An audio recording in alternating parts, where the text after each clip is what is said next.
Hello guys, welcome to Pakistani real reaction. तो कैसे हैं आप सब? उम्मीद है आप सब बढ़िया होंगे और मजे में होंगे। मेरा नाम है मुदस्सिर। बशर वही हुआ जिसका डर था। भारत ने बोला अब अपनी जेब में रखो यूएनएससी वीटो पावर। भारत ने रोका फंड, बुलाई सेना, दुनिया में मच गया हड़कंप। मतलब भारत ने यूएनएससी को बोला जेब में रख लो अपनी वीटो पावर और यूएनएससी। भारत ने जो फंडिंग करता था उनको वो भी रोक दी है, यूएनएससी को जो करता था, और जो पीस कीपिंग में सेना थी उसको भी बुला लिया। भारत मतलब फुल गुस्से में आ गया। ये एकदम से हुआ क्या है, क्या वही साडा हक के रख, और भारत को हक नहीं मिला तो भारत ने वोट लगाने की पर तो लाया उनकी। तो सारा सीन क्या हुआ, सारा कुछ जानेंगे इस वीडियो के अंदर। एकदम से भारत इतना गुस्से में क्यों हुआ है, काउंट करते हैं 3 2 1 एंड स्टार्ट। यूएनएससी में स्थायी सीट और वीटो के लिए जंग का ऐलान।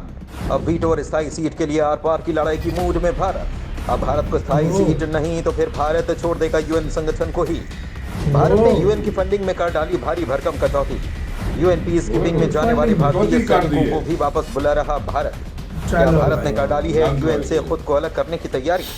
दोस्तों, हमने आपको पिछले वीडियो में बताया था कि भारत अब यूएनएससी को लेकर कुछ बड़ा करने वाला है।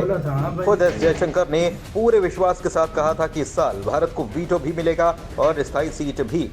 और अगर किसी भी कारणवश किसी भी देश की वजह से अगर भारत को ये सब नहीं मिला तो भारत वो काम करेगा जिसका किसी ने सोचा भी नहीं होगा। एस जयशंकर का इशारा था इस संगठन से भारत का अलग होना, और वास्तव में भारत ये काम कर ही डालेगा। क्योंकि आज जो खबर आई उसे जानकर आपके पैरों तले जमीन भी खिसक सकती है। भारत ने यूएन से खुद को अलग करने का पहला काम कर दिया है। भारत ने ऐसा करते हुए 2 ऐलान किए हैं। पहला ऐलान तो भारत ने ये किया कि भारत जो करोड़ों रुपए यूएन को दे रहा था उसमें अब सबसे बड़ी कटौती भारत करने वाला है। हो सकता है कि भारत उसे बंद तक काटे। और दूसरा ऐलान भारत ने यह किया कि यूएन के मिशन के लिए जो भारतीय सैनिक हर साल जाते थे, बाकी दुनिया में भारत उन सैनिकों को वापस बुला रहा है। और हो सकता है कि भारत आगे से यूएन के किसी भी मिशन में अपने सैनिकों को न भेजे। ऐसा ही होने वाला है। और भारत ने यह काम ऐसे ही नहीं किया, बल्कि भारत इससे आगे यूएन को हिला देने वाले एक्शन लेने वाला है, जिसके बाद खुद यूएन चीफ भारत आकर भारत को यूएन की स्थायी सीट देने के लिए मजबूर हो जाएंगे। और चीन जैसे देशों की हिम्मत नहीं होगी कि भारत के रास्ते का रोड़ा बन जाए। हम आपको पूरी खबर बताते हैं, लेकिन उससे पहले आप इस वीडियो पर अपना एक लाइक मोदी सरकार के दमदार एक्शन को सपोर्ट करने के लिए करिए, और साथ ही चैनल पर नए हैं तो चैनल को सब्सक्राइब करें। चलिए आपको पूरी खबर विस्तार से बताते हैं। यूएन की मनमानी पर भारत का पहली बार जोरदार हंटर। भारत के 2 फैसलों से हिल गया यूएन का परमानेंट मेंबर नेशन। दोस्तों, भारत ने अभी तक सबसे सख्त कदम उठाते हुए यूनाइटेड नेशन की फंडिंग में भारी कटौती कर दी है, और ऐसी रिपोर्ट आ रही है कि बहुत जल्द भारत सरकार यूएन पीस कीपिंग फोर्स से भारतीय सैनिकों को वापस बुला सकती है। इतना ही नहीं, भारतीय राष्ट्रीय सुरक्षा प्रतिष्ठान के एक वरिष्ठ सदस्य ने भी भारत से विश्व स्तर पर शांति मिशन से अपने सैनिकों को हटवाने का संकेत दिया है। भारत ने इतना बड़ा फैसला इसीलिए लेना सही समझा क्योंकि लगातार संयुक्त राष्ट्र सुरक्षा परिषद में स्थायी सदस्यता के लिए भारत जोर दे रहा है, लेकिन इसके कान में जू तक नहीं रेंग रही। अब भारत यूएन को दिए जाने वाली इस राशि को कितना कम कर चुका है ये भी जान लीजिए। दरअसल दोस्तों, 2024-25 के लिए अंतरिम बजट में बिम्स्टेक, सार्क और संयुक्त राष्ट्र समेत अंतर्राष्ट्रीय निकायों पर खर्च करने के लिए विदेश मंत्रालय के लिए 558.12 करोड़ रुपए का अनुमान लगाया गया था। 2023-24 के संशोधित अनुमान में वित्त मंत्रालय ने वैश्विक संस्थाओं के योगदान के लिए 866.70 करोड़ रुपए प्रदान किए। मिसाल के तौर पर जून 2024 तक नई भारत सरकार की स्थापना के बाद इस साल के अंत में पेश किया जाने वाला नियमित बजट में इस राशि को बढ़ाने का काम किया गया है।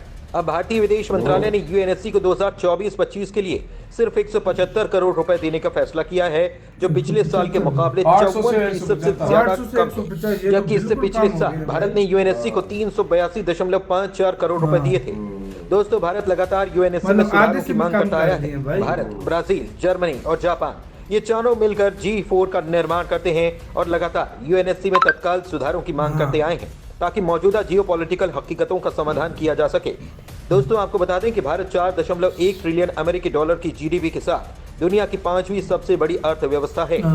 7 फरवरी 2024 के अंतर्राष्ट्रीय मुद्रा कोष के आंकड़ों के अनुसार अमेरिका 27.9 ट्रिलियन डॉलर, चीन 18 trillion dollar, Germany 4.7 trillion dollar और जापान की 4.2 ट्रिलियन डॉलर की इकोनॉमी से ठीक पीछे है।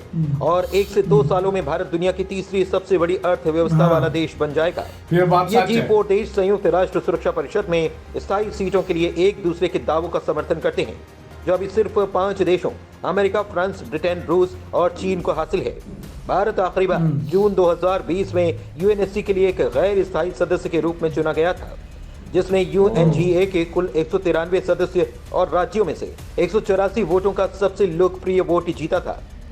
भारत 2021-22 कार्यकाल के लिए यूएनएससी का एक अस्थायी सदस्य था। तब उस वर्ष एशिया प्रशांत श्रेणी के अंतर्गत भारत एकमात्र उम्मीदवार था।